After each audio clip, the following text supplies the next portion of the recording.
So పర్టికులర్గా ఫైట్స్లోకి రావడానికి ఏదైనా కారణం ఉందా? ఎవరైనా మీకు ఇన్స్పిరేషనా? మన చదువు లేదు, ఏలు ముద్రగాడు లేదు. చదువు లేదన్నారు కానీ అది అసత్యం అండి. మీరు అడ్డమైన చెత్త అంతా చూపించకూడదు ఈ కళ్ళుకి. అంటే షెడ్యూల్ లేవడంతోనే మీది ధ్యానం, మెడిటేషన్. ఇక్కడికి వచ్చి ధ్యానం చేసి అంతా ఆయన చూసుకుంటాడని అక్కడ అన్నాం.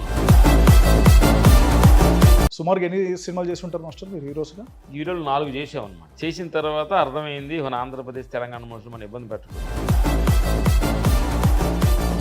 మాస్టర్ మీరు ఇన్ని ఫైట్స్ కంపోజ్ చేశారు, బాగా రిస్క్ అనిపించిన ఫైట్ అంటే? అరవింద్ అంతే వీరరాఘవ ఒక ఇంట్రడక్షన్ ఫైట్.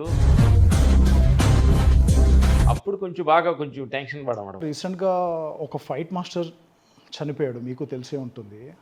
రాజీ అని మాకు తెలుసు, మా దగ్గర కూడా వర్క్ చేసి.